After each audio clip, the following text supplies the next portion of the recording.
Good morning, everyone, and thank you for joining us today, to our audience here in person and our audience online. My name is Rebecca Pincus. I am Director of the Polar Institute here at the Woodrow Wilson Centre, and I am delighted to host this conversation this morning, a conversation with Canada's territorial premiers. The Wilson Centre was established in 1968 to be Congress's think tank. We are chartered by Congress to provide nonpartisan policy analysis to the U.S. government, and we've been doing so for the last 50 years. This event fits squarely within that mandate, and I'm delighted to introduce today our three guests. We are honored to have Northern Canada's three territorial premiers.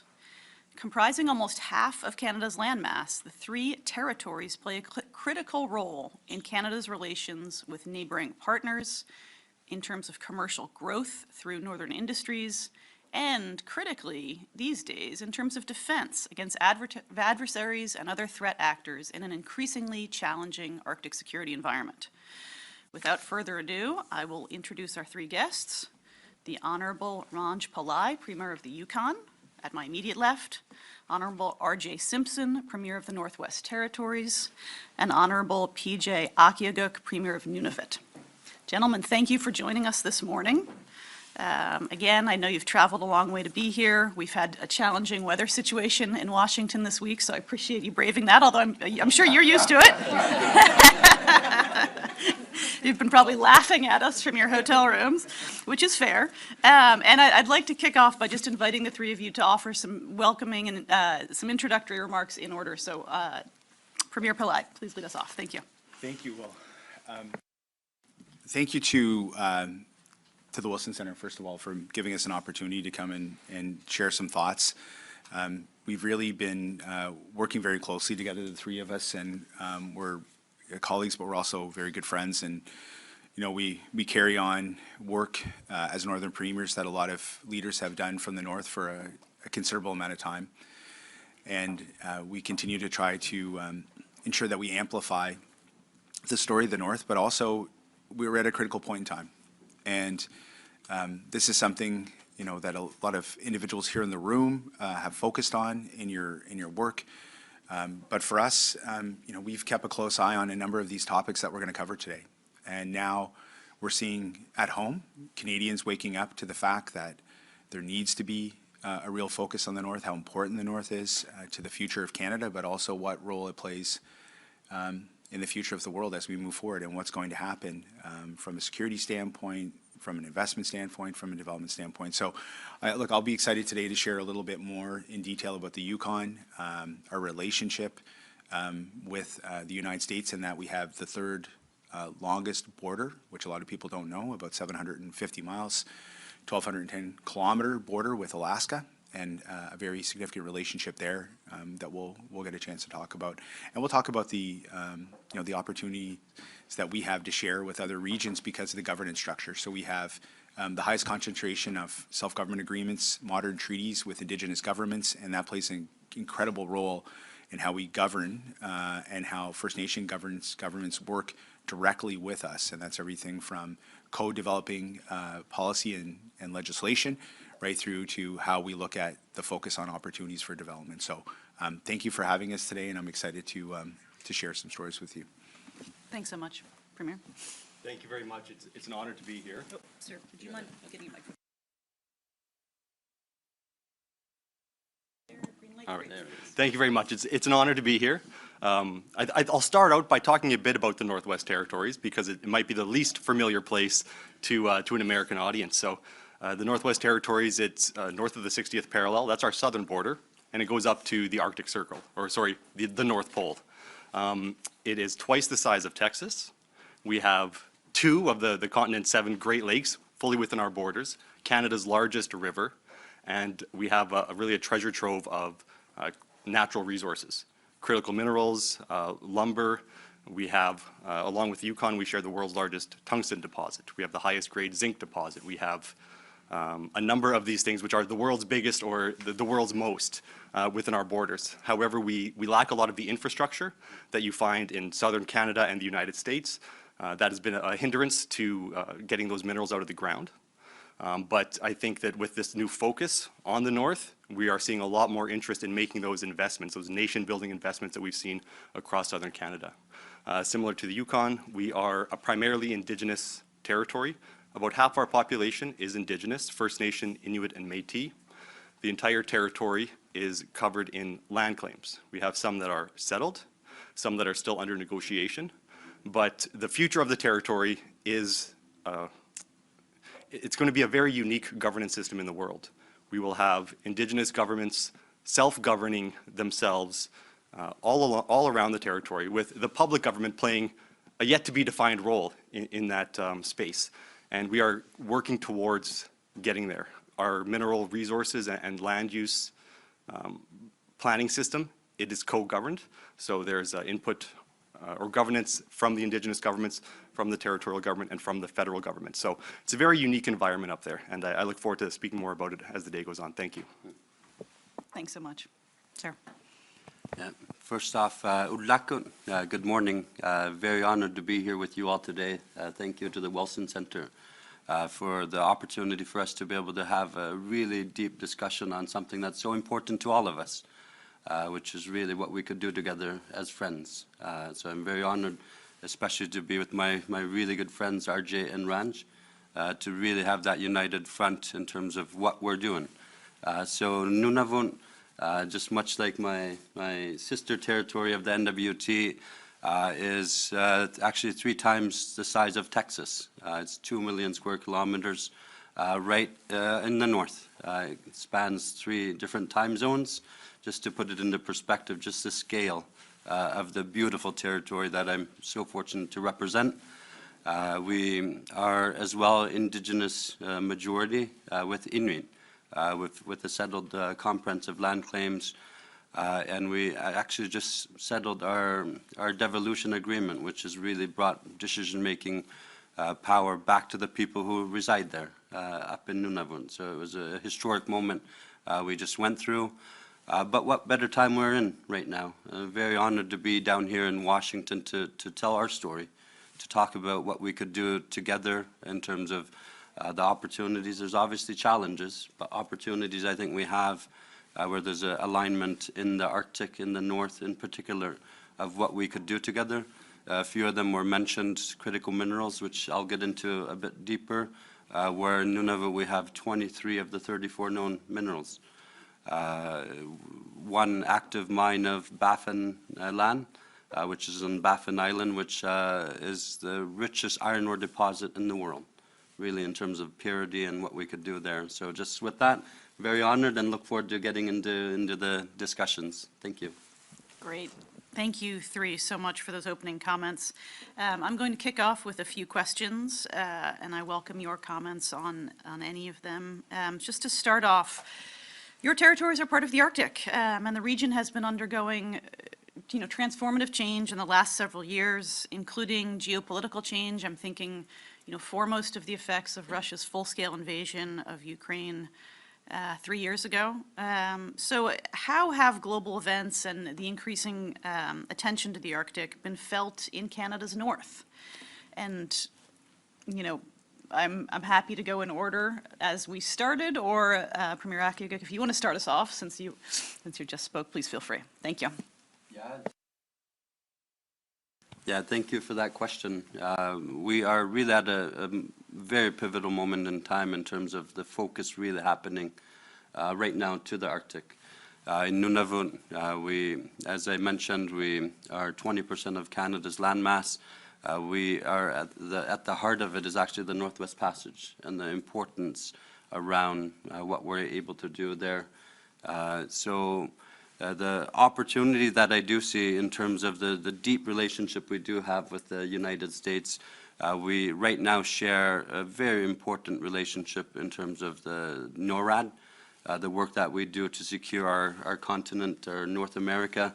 Right now we have Inuit who are a part of the operation and the maintenance of those very important sites. And it shows you just a deep relationship we have between the 2 very important jurisdictions, very important friends between Canada and the United States. And through really that important relationship is really an opportunity for us to continue to build upon what we're able to do. And the push around critical minerals is something that I know we've really shared of what more we could do together. As RJ had mentioned, the importance around the lack of infrastructure we see across the north has really been a challenge for us to tap into, really the opportunity for us to fuel the world with what we have within the grounds. And through those opportunities is where I do see an alignment that could really shape our strength between the two countries. Great, thank you. Gentlemen, would either of you like to comment on this question? Sure, thank you very much. And so, of course, defense is a national jurisdiction, so we're not responsible as a territory for the defense of Canada, but the people of the North are the ones actually asserting Canada's sovereignty. We don't have a lot of hard infrastructure, hard defense infrastructure in the North. We do have some NORAD locations, some Canadian Armed Forces forward operating locations in the territory, but really it's the inhabitants of the land who are asserting Canada's sovereignty. Because of Russia's invasion, because of events in the United States, there's a lot more attention on the North. And we are feeling that. We're here at the Wilson Center. We are front and center at many of these types of events now, which was not the case a few years back. And that's because the world is looking at the Arctic for the security aspect, but not necessarily. We don't expect the Russians to come over the top and try and invade North America through the Arctic. That's just not feasible. What we do have, though, are the critical minerals that are essential for national defense, for the economy in general. It's what is needed going forward for manufacturing of advanced computing, of advances in medicine. All of these different areas require what we have in the North. And so we are seeing a lot of attention. I'm now seeing talk about defense in the North. I'm hearing industry speak up much more about the need for these nation-building projects, as PJ mentioned. We need basic infrastructure like roads and highways just to get to where the resources are. And those are all dual-use pieces of infrastructure as well, because we have a number of our communities that are not connected by road access. They'll have winter road access when the ground's hard enough to drive over and when the lakes are frozen. But for much of the year, for most of the year, a lot of these communities don't have access.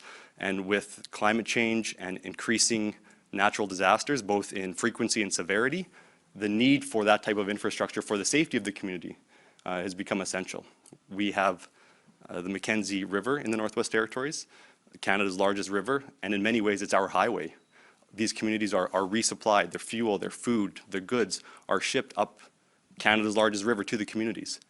The river this year the water is too low.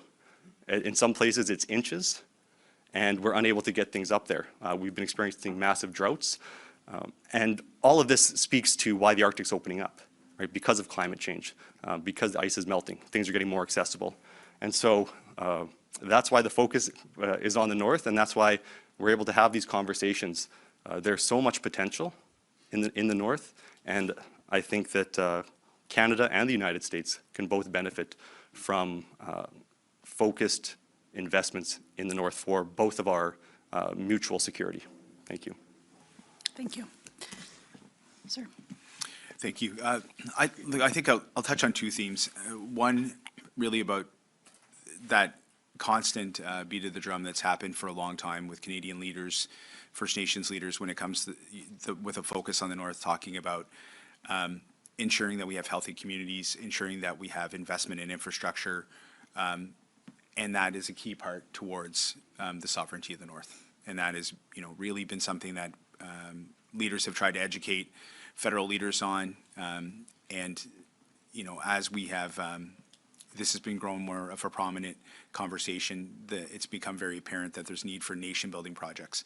When you think about the Yukon, the largest infrastructure projects, the Alaska Highway, which gives you the opportunity to drive from Alaska to Miami to San Diego. Most people don't know that. It goes all the way to the, really to Alaska. And then we have another road that was built previous to that, the Dempster Highway, which we share with Northwest Territories, which again, you can drive from, we could leave here today and we could drive to the Arctic, and it's a direct road access. So these were built with a lot of ambition and vision many years ago. In some cases with big disruption to communities, so you have to learn from how they were built and make sure you do it in a different way. So that's part of the conversation. But the other part of the conversation is around security and what has happened, as you stated, from the European conflict. Our government was focused, really in changing the conversation from before the situation in Ukraine. As we started to do planning in the region, we looked at historical areas where there's opportunity for potential defense infrastructure. There's areas in the Beaufort where studies were done going back to the Diefenbaker years, but really there was a lack of focus, whether it was naval ports, road build out, or connections to Alaska in our collaboration. So some of the things that we've done, we were a bit frustrated, to be open, and I've had good discussions with a number of defense ministers about this, but just how information was flowing to us as leaders. So you would see something that would happen in the Pacific Ocean, whether it's 1,000 kilometers away. Your constituents want to know that what's happening. They don't want to just read about it in the news. So we tried to change the relationship with Ottawa in a good way to work together. So we brought in a former leader from NORAD, a number of really strong, well-respected academics, and we put together our own Arctic Security Advisory Council, which came up with their first report this fall. So it's really a grassroots approach towards how Canada and regions that are friendly can work with the North. What is needed from our perspective when it comes to some of the early warning work that we can do. How do we prepare our communities? So that's part of the work we've done. The second thing that's changed for us is now we're working with Canada. We're funded to build a think tank that will work on Arctic security, but also foreign interference. So we've got a number of agencies across Canada, CAF, which we've been speaking with, and others who are committed, as well as academic institutions both in Canada and the U.S. And the concept's really for us to be working very closely with our territories, our friends, and I know that both of my colleagues have aspirations to be building out other significant infrastructure over the next number of years. So we're all trying to figure out where we can contribute to the conversation, but also not that the conversation happens in Toronto, not that the conversation is going to happen in Vancouver or Montreal, but the conversation is going to happen in one of our territories, and that we bring people there to understand the challenges but both the opportunities.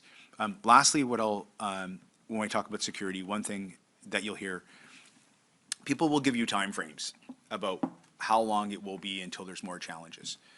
The ice will be more they'll see ice melt and it'll be more accessible in the next 20, 25 years.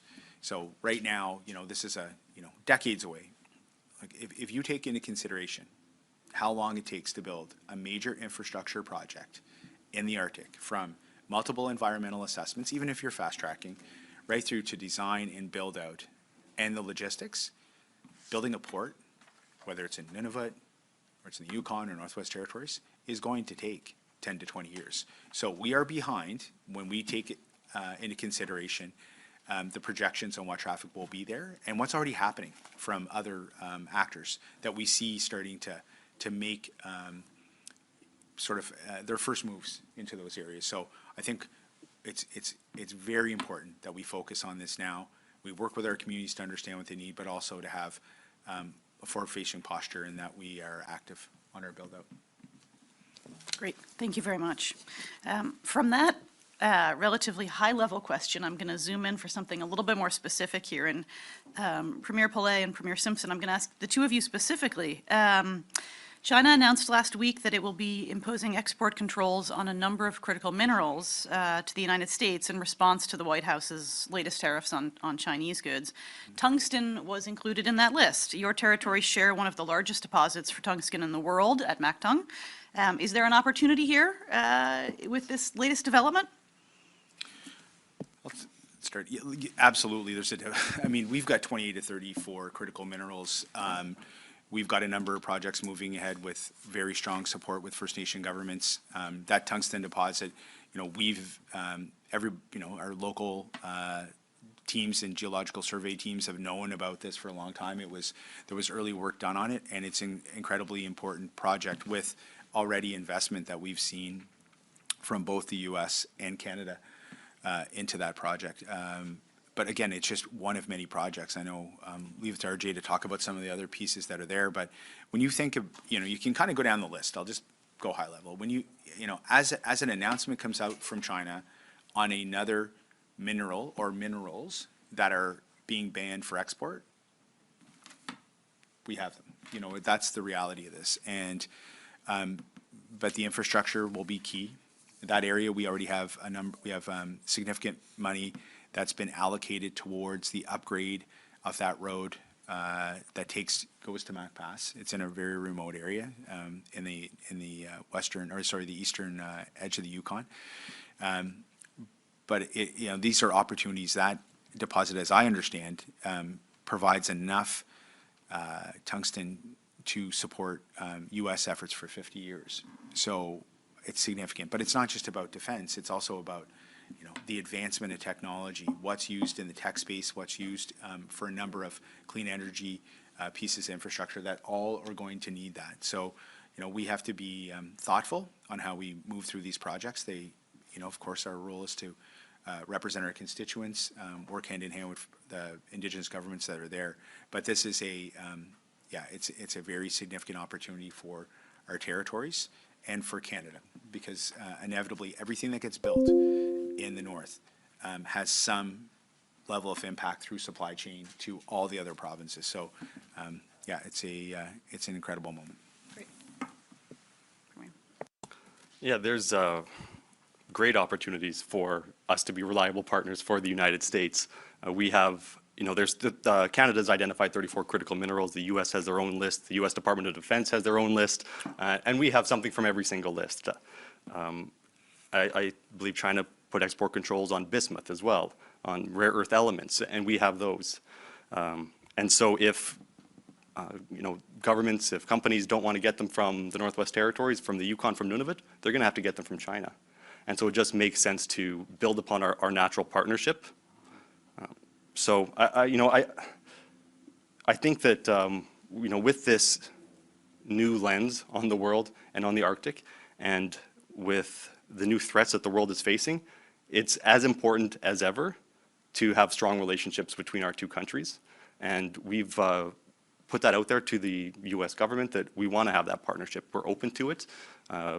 Let's have the conversations. Let's talk.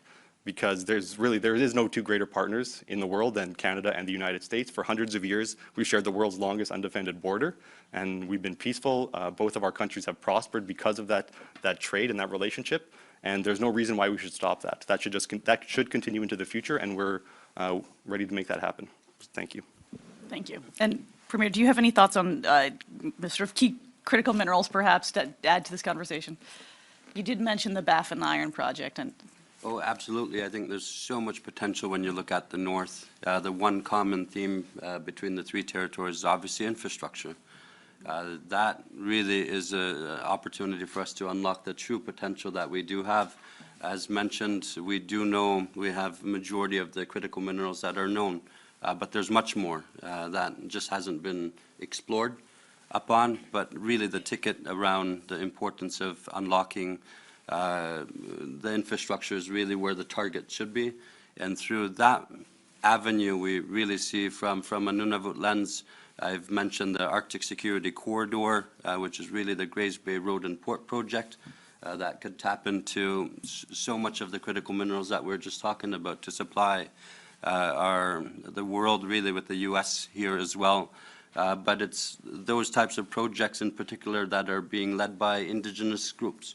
And in this case, we have the Inuit leading that project, which is so important when you talk about economic reconciliation and Indigenous people being at the table, being true partners, and really leading that. And I think it's an important moment that we're in to show our supports for these types of major projects where we could supply the world these very important critical minerals that we're all needing as we're transitioning into that green economy. That's great. Thank you. I want to ask you about the U.S. state of Alaska. You're here in Washington, D.C. I'm going to ask you about Alaska. And, it's interesting, Alaska faces a similar set of challenges, rich mineral deposits, but the infrastructure piece is always a challenge. And, that's, I think, a shared point across Alaska and Canada, and even Greenland. And so I want to ask a little bit about cross-border relations with Alaska. On President Trump's first day in office, he signed an executive order to unleash Alaska's resource potential. And, the Alaska delegation has been paying a lot of effort to jumpstarting some of these projects. But again, there's always challenges around infrastructure, around transportation, energy. And so do you see any opportunities here? Can you talk a little bit about cross-border relations with Alaska and perhaps, mutual benefit, ways of mutually benefiting from this interest in minerals and sort of taking a common approach to overcoming some of these hurdles? Thanks. And if anyone would like to jump in on that first, I'm happy to go in any particular order. Sure, I can. I'll start. I mean, we have a strong relationship that we've been building over the last number of years. So historically, there's always been a connection. Coming into this role, I tried to make sure that I sort of kick-started some of the work with Governor Dunleavy, and I spoke with him Friday. I spoke with him before coming down. He's got a very strong relationship with the current administration. I think President Trump was there 3 times, I believe, in the first mandate. So getting a sense and a bit of advice coming into the week from him. We've worked closely with him and the U.S. federal government on having investment into the Yukon. So we, at a point where we weren't able to leverage dollars from the federal government in Canada, we had a commitment of over $45 million into the Yukon that are U.S. funds. The Alaska Highway has had support over the last number of decades through U.S. funding, and we've been able to keep that moving. It's frozen right now or it's in limbo as we watch what's happening with funding programs. So we hope that that'll be something that the current administration will look at as something that's important for Arctic security and for the relationship between the states and the countries. But it's a lot of connectivity. We have 2 other areas in Alaska are close to us, both Skagway, Alaska, which is very interesting. It's a small community of about 900 people. It has 1.4 million visitors in about 90 days in the summertime. It's the 18th busiest cruise ship port in the world. And we have a deep connection with our tourism sector with Skagway. And then there's Haines, Alaska. So we have 2 permanent borders that are used. And those communities really come into the Yukon a lot to spend time, shop, use services, maybe go to a dentist, whatever it may be. So there is a tight relationship. Overall, I think we all feel, my sense from the Alaska conversation and with the governor is, they feel disconnected sometime as well. And so they, they're trying to work more with the federal government. They have another institute there that looks at sort of the same discussion around defense, and it's within Anchorage. And I know our teams are sort of talking back and forth on ways to work together. When it comes to the economic prowess of Alaska, look, you've seen it. Like, it was a big move on the first day. There was a number of orders, I think multiple orders actually, that spoke to Alaska. And that this government wants to talk about their energy dominance is the words that are being used. And they believe that Alaska is the reserve in many ways to do that. So my sense is going to be there's a lot of development that's going to happen in Alaska very quickly. It's going to be both on the mining side and on the energy side. That, of course, also can affect us. We have long-standing conversations that have happened between community members both in the Yukon and Alaska because of fear of impact to the porcupine caribou herd, which is, about 125,000, I think, strong right now and very healthy, but they migrate back and forth across the border.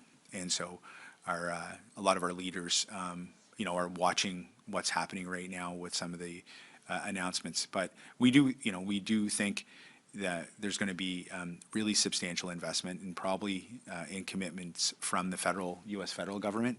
On the very last day, I believe, of the previous Trump mandate, he signed off on in order to look at a rail line that would come from southern through from Alaska and potentially even with partnership into Canada. So, my sense will be those projects will be back on the table. People will be talking about them, and they were really significant for, as an opportunity. And you talk about nation building and things such as that. That these, my feeling will be that these conversations are just around the corner, and with the ambition of this government and the ambition of Alaskans, we're going to see, a real sense of growth there, and inevitably there'll be impacts to us from that.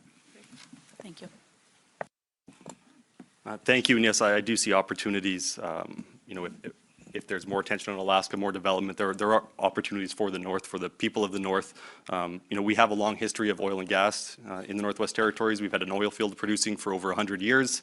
For the last quarter century, we've been the world's third largest producer of diamonds, and our history of mining goes back much further than that. So there is expertise, there's companies who can go and actually do that work. So if there's work in Alaska, that could bring benefits to the territory economically. There's also, it could pose challenges as well. Across the borders are, Indigenous people of the same family.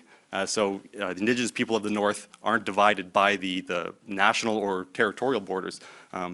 They span across the Arctic, and so there are concerns about the impacts on things like caribou, which many people still use to supplement their income, supplement their diet. In some communities, you might have half the food, 3/4 of the food coming from the land, from harvesting on the land. And so any impacts to that could be very detrimental. There's also concerns about things like an oil spill in the Arctic. That is a difficult place to work, a difficult place to do cleanup. And so there's a lot of opportunities, also a lot of concerns, but I think they're all concerns that can be mitigated if we work together. Thank you. Thank you. Sir. Yeah, if I may, RJ touched upon something I was going to reference, where you do have Inuit that do live in Alaska. I've been very fortunate to have visited Akeeagok myself, as well as Anchorage. But just the connection that we do have right across the circumpolar north. It spans all the way through from there to the Inuvialuin, to Nunavut, all the way to Greenland. So just the connection we have in terms of the family ties, the linguistic ties, the cultural ties are so deep. So the potential around what we could do together to support that's going to be critical. As we are starting to see a lot of interest in terms of seeing development happen, as mentioned by my colleagues here. So as that discussion is starting to happen, we are looking at ways where we could support one another. And it's through these nation-building projects that we've talked about that could really unlock creating healthy communities. I think it was RJ who had mentioned that really at the heart of it is you have to have healthy communities to assert your sovereignty. And without healthy communities, it really is challenging, and it starts with infrastructure development that creates those opportunities. So with that in mind, the connection that's happening in Alaska, obviously there's a deep connection to wildlife. I'm a harvester myself. I'm a hunter. It really provides life to us. It provides meals to our families that are nutritious. But the connection we do have is very deep, and I think that's something that has to be respected as well. But to be open as well to see development happen. It's finding that balance, but it's consulting with the peoples that's going to be critical to unlock that true potential. Thank you. Thank you. I appreciate you raising that point. I was just recently in a conversation about minerals in the North, and I think the point was made that across the North, across Alaska, the Canadian Arctic, and Greenland, we see the highest environmental and social standards for projects in the world, right? Because you have communities, whether First Nations, Alaska Native communities, that are empowered to make those decisions about their lands and are exerting a very high level of scrutiny and have a real care for the environment and the ecosystems and wildlife. And so it is in many ways a really unique place to develop a project because, again, incredibly high standards and empowered local communities, and that's really pretty rare in the world. We see so often mining pushed to places with, low standards, problematic governance. So it's really unique, and I appreciate you highlighting some of the opportunities and some of the connections between Alaska and Northern Canada. Let's bring it back to security real quick. I want to make sure I get a question in there. We're obviously in an unstable period of geopolitical competition where we see China and Russia in particular taking actions around the world that undermine the global rules-based order. Russia is obviously a significant Arctic power. China has interests in the region, and we're seeing increased Chinese activity. I would note regular presence of their research icebreakers, for example, some attempts to execute strategic investments, and obviously a complex relationship between China and Russia that plays out in the Arctic region. And so I can imagine you and your residents are paying attention to those issues. So can you talk a little bit about the role of the territories and perhaps the Arctic in continental security? You're at the front edge in many ways. So can you talk a bit about what that feels like and what it looks like to you? And maybe we'll start with you, Premier Pillai. When you say that, those opening comments around China having interest and Russia having interest, for the room, everybody has an interest. There's not a diplomatic team that doesn't stop at my office, whether it's an ambassador, high commissioner, consul general. You see the positioning and posture of a number of countries that have an Arctic strategy, and you're like, really? You have an Arctic strategy? I mean, at one point, I think it was India that tabled an Arctic strategy to me, and I was waiting for our foreign affairs in Canada to come out with a new strategy. I'm like, we have to kind of hurry up here. There's a lot of places that are coming to the table, and of course, with a focus on research or a focus on development or investment. So look, we see that and feel that, and that's happening all around us. The role of the territory, look, I think we have to be able to speak up. I know we probably get in the lane of the federal government when it comes to this, and maybe to CAF and others. We pushed. We're happy that we had an announcement this year to have a naval reserve that's being looked at. We felt there needed to be more of a presence. You hear about the Rangers, which is a great organization of community members across all of our territories. And in our communities, there's actually a wait list to try to be a part of that. So, and other folks want to have a more committed relationship with the Canadian Armed Forces. So we're happy to see other avenues. So we've committed to working with the Canadian Armed Forces on being able to identify infrastructure build out, provide space they may need so they can grow, and also to share with them our knowledge about we do, as a territorial government, I mean, we do significant procurement projects. I mean, we just built a fiber line to team up with a fiber line that was built by RJ's government. So it was 777 kilometers long. It had 1,100 water crossings. We had to directionally drill under the Mackenzie Delta, and we did it during COVID. And it's built, and it's live, and it ties in. So, we have a pretty good sense of how to build projects, and our teams do, and we're building other pieces of significant infrastructure. So I think we do have an ability to share to the federal government and say, look, here's some things that we've learned. These are some practices that we think work. This is how you can build good partnerships. So in that sense, again, I think we have a role. And we have to figure out how to pay for the infrastructure. I think a lot of pressure goes on the federal government, to be fair to them. It's, we know that there's a massive pressure. The premiers are putting pressure on the federal government to meet the NATO spending targets. We believe that needs to be done. We believe that investments in the North can meet that. But look, there's not a infinite amount of money. And so how do we figure out ways to build smart and build together to meet the targets, but at the same time, are we bringing in, private opportunities from Canadian companies? Are we reallocating or redirecting pension funds in Canada?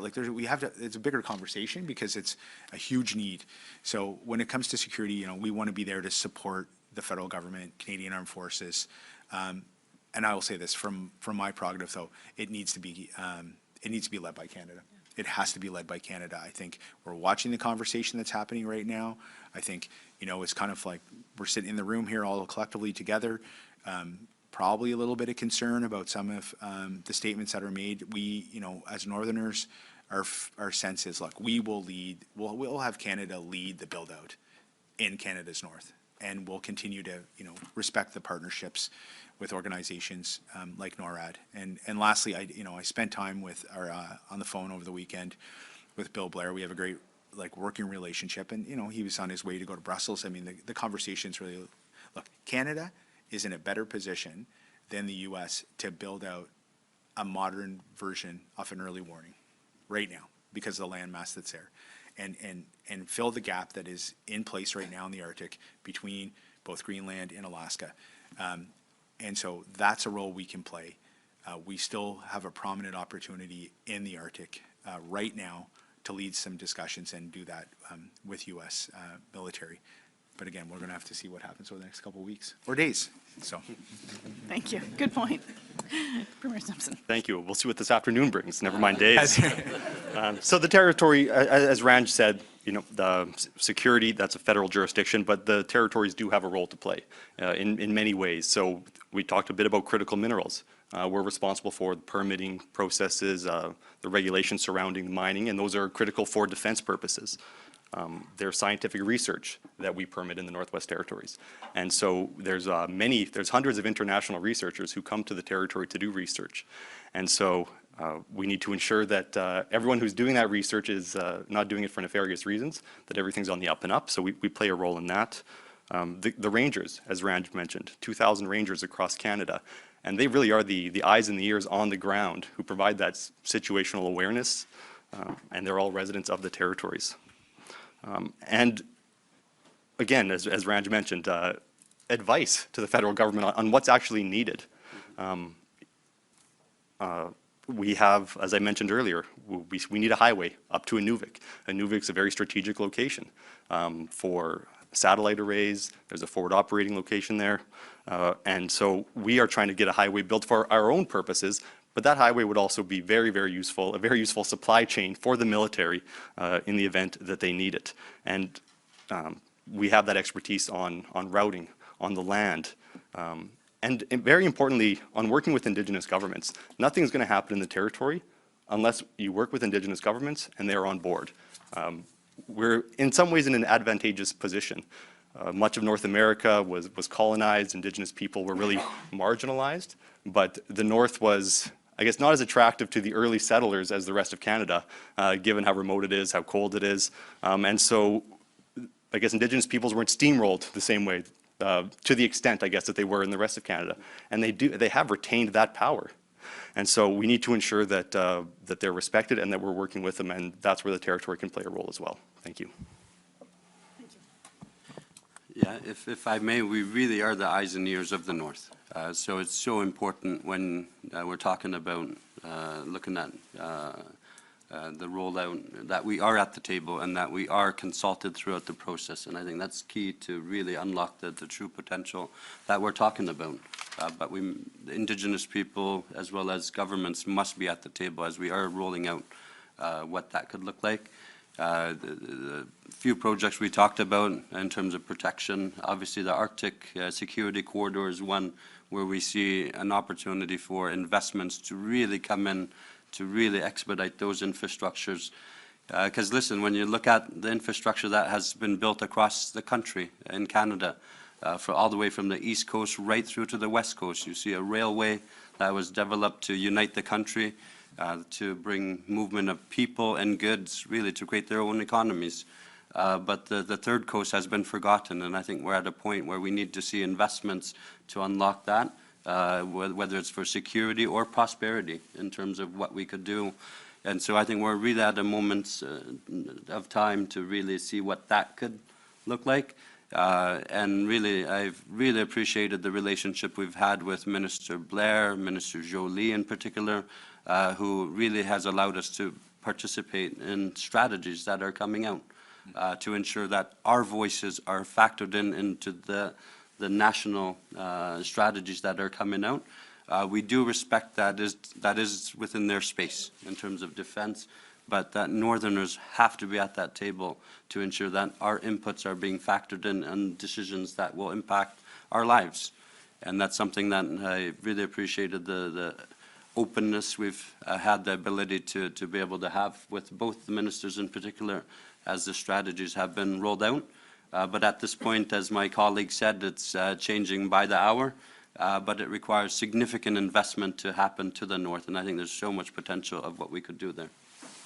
Great. Thank you so much. I have been dominating this session unfairly, and I'd like to spend our remaining time taking a couple of questions from our audience. If anyone's got a question, please, raise your hands. Great. We don't have name tags, but please, sir. If you could, yes, turn on your microphone and speak into it. Our online audience can only hear if you're speaking into a live microphone, so that's why I'm paying so much attention to this. Thank you.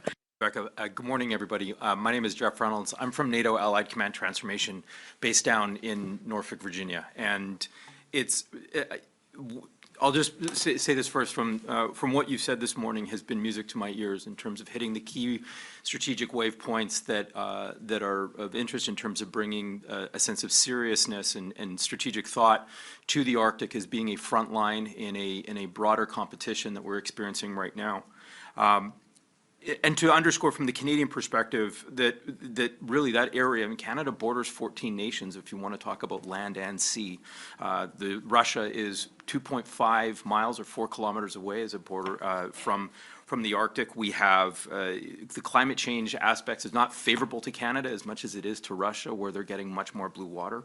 And the broader strategic concerns, if you listen to what's happening in the U.S. government, and listening to Joni Ernst, for example, 2 days ago, talking about how the Americans want to be the arsenal of democracy once again, and that is all foundational for, or critical minerals are foundational to achieving that ambition.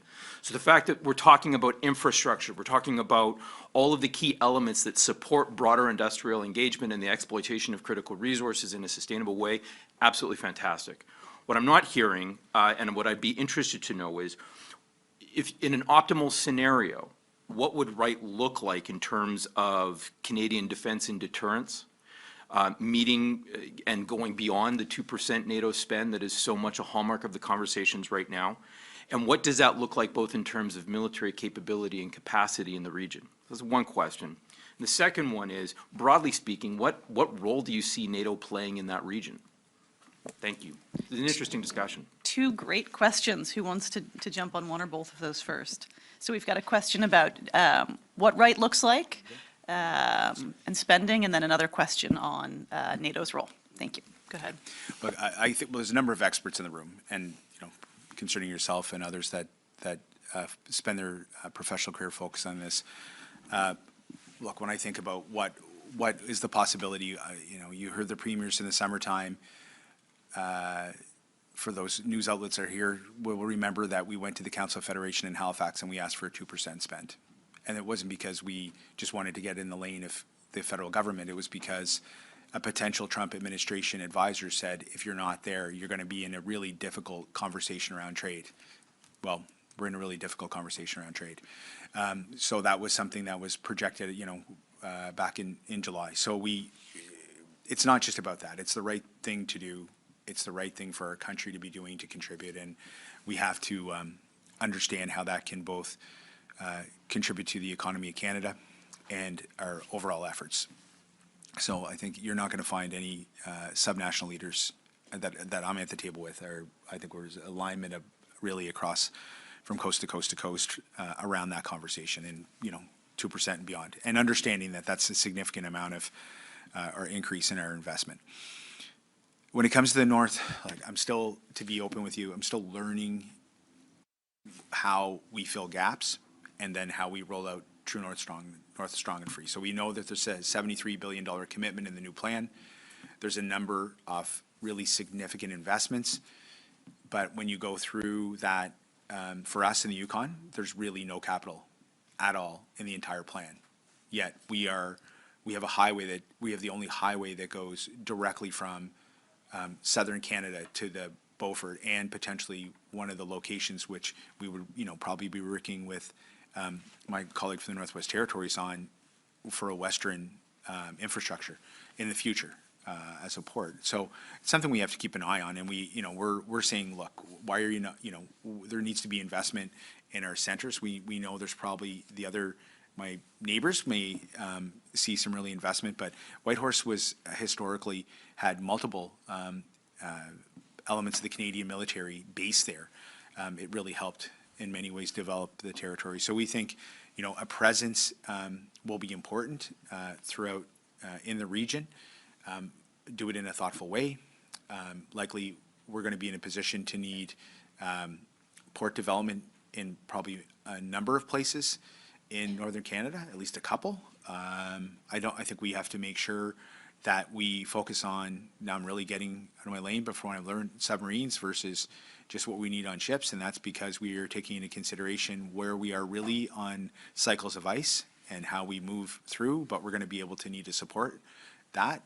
We look at what's happening in Alaska right now on some of the areas that they're looking to develop on their western coast, and I still think there's a real opportunity to be collectively working together and supporting our rangers, but also maybe looking at a presence over time of some boots on the ground, and to be thinking about how we fill the gap both on our protection off the north when it comes to our ability to respond and our ability to detect.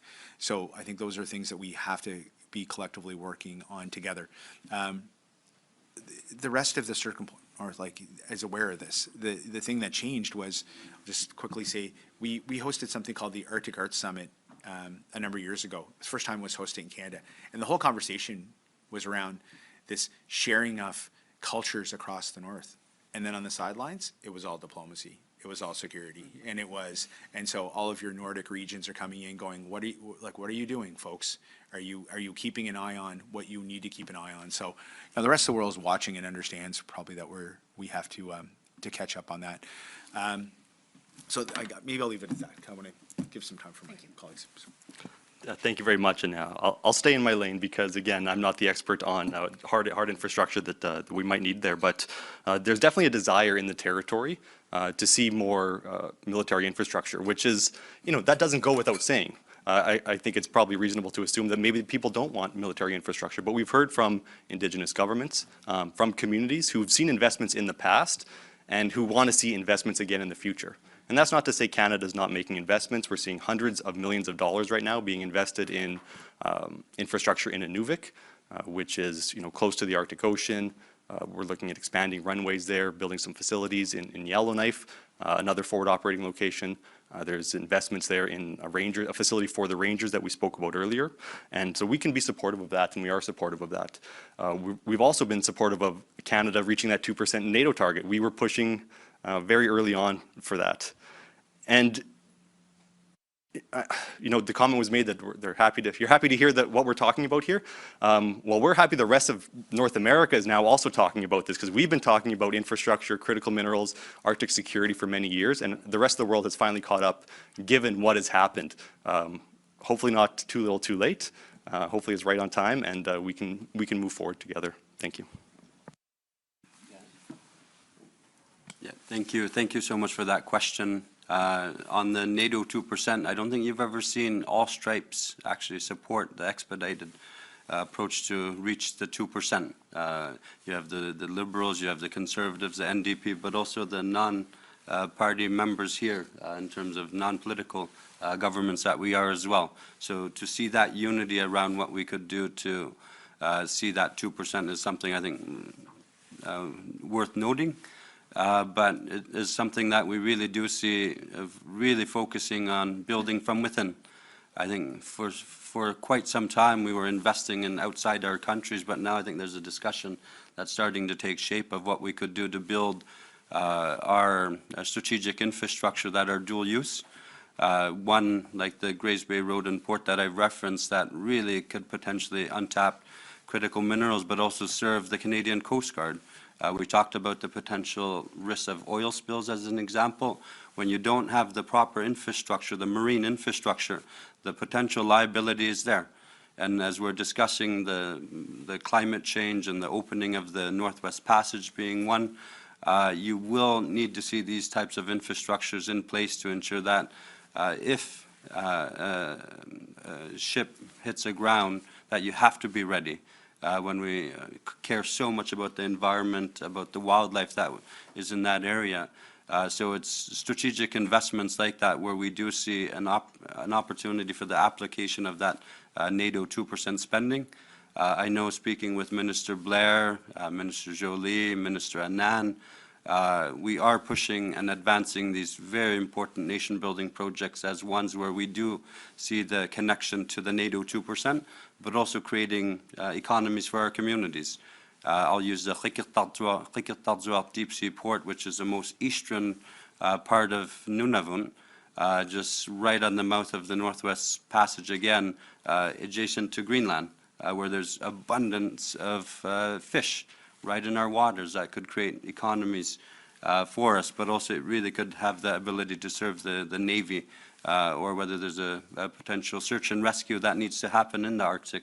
It's those types of dual-use infrastructure that could really fit that 2%. So I really appreciated that question. Thank you.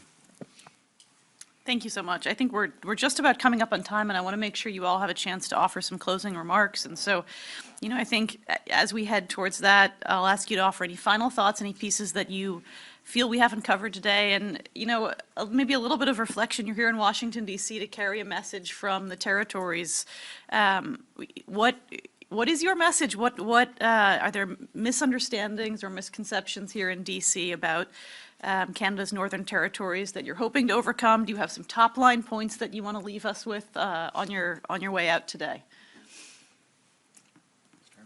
I think RJ should go. Yeah. Go for it, RJ. Thank you. And so I'm not sure if there's any misconceptions about the North in D.C. I'm not sure if people know much about the North, actually. If there's much of a concept about the North, it's a faraway place. It's very remote. The people I speak to from, even southern Canada and Washington, D.C. are folks who've gone up there. Maybe they went on a hunting trip or they went to a fishing lodge. But that's not really the North. And so part of my job as a territorial premier is to really educate Canadians and Americans on the North and on what we have to offer. And so I'm really appreciative of this opportunity to have this discussion with this audience. And I look forward to continuing the dialogue in the months and years to come. So thank you very much. Here, I'll give it to maybe a couple of comments about today, maybe a little more pointed.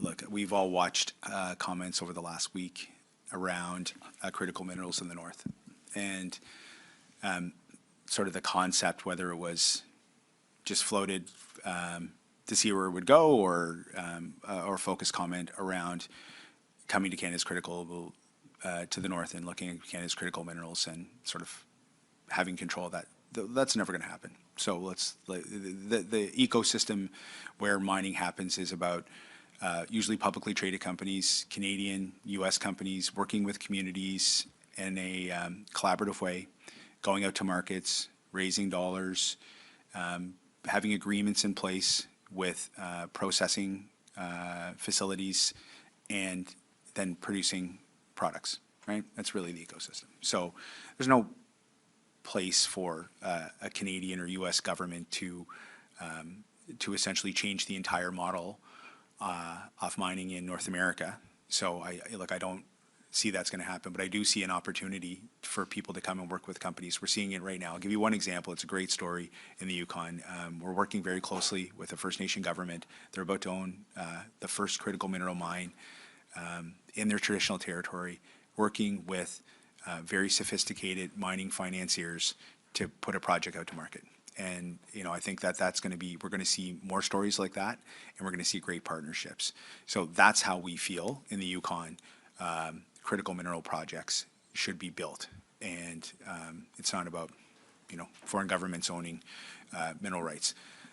Other than that, I think, please, this is something, the cycle of this conversation, for many of you who have spent a lot of time, it kind of rises and it's the flavor of the day, and then it goes away because of the topic or the challenges of the moment outside of the Arctic and outside of the North. It's really important collectively that we work right now to commit to long-term plans, because the next time that we come to the table collectively in a conversation like this, because something significant is happening, if we don't have the infrastructure in place, it could be really detrimental to the way that we collectively look at how we operate within the world. So I think that we're in a really important time to seize that and for folks to push through. talked to academics over the last couple of days that I work with closely, and they've been through this cycle like 3-4 different times where everybody got excited about it and then sort of everybody calmed down and went away, but the challenges were still there. So, I mean, our job will be to continue to amplify that. And I guess in closing, I think to our hosts and that are here and our American friends, I mean, it's a tough time right now. I think, like, look at my own family. I've had, almost every generation of my family has served at some point within the U.S. military, fighting alongside the Canadian military. Like, it's a hard time right now in this discussion. When you think about generations, I know of my family across Canada having a role to play and living in the U.S. and sort of this conversation the way it is right now. So I guess we hope that the conversation will come down to partnership. It'll come down to collaboration. It'll come down to all of us collectively working together in a stronger way. If people want to sort of flip the relationship around to look at it differently, okay. Like, I mean, we can figure out if there's going to be a change, but like, let's hopefully have the same values at the foundation of wherever we land. So thanks again for giving us an opportunity to share some thoughts today. Thank you.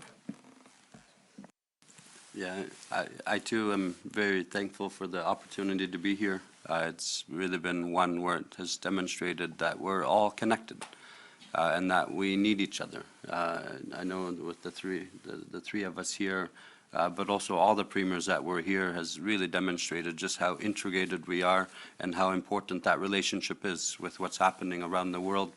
But I'm very thankful that we've really put a spotlight to the Arctic.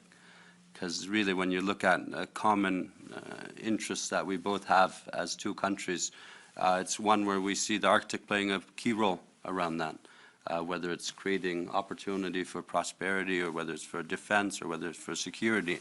But really, the North plays a critical role, and that it's so important to ensure that our voices are in there as Northern leaders to represent our people. So with that, I think the conversations that we've been very fortunate to have here have been very positive.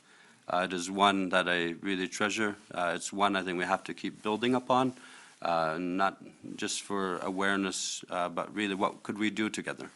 And there's been a real open, candid conversation I'm taking away from this trip to Washington, and something that I think there's an opportunity for us to keep building, to keep growing, to look at key areas. In particular, I know we've heavily looked at critical minerals, but there's tourism, there's fisheries, there's so many other sectors I think we could dive into in terms of what we could offer. But I think it's a great start in terms of building that relationship. Not very many people do know the North, but it really covers a significant part of Canada. Just Nunavut alone is 20% of Canada's landmass. It's, I believe, 40% of the coastline rests within the territory. So when you look at the scale and the importance Nunavut has to offer the world, it's one I'm looking forward to and contributing as we're going through, whether it's NATO spending, whether it's really seeing nation building happen that are really coming from especially Indigenous organizations, or Inuit in our case, where it's them leading and really taking charge of what destiny that they want to see. So it's important to factor them in and ensure that we see the vision that they have as well. So with that, thank you so much for having us here, and I really appreciated the conversation we had today. Great, thank you so much. Premier Pillai of the Yukon, Premier Simpson of the Northwest Territories, Premier Akeeagok of Nunavut, thank you so much for joining us today.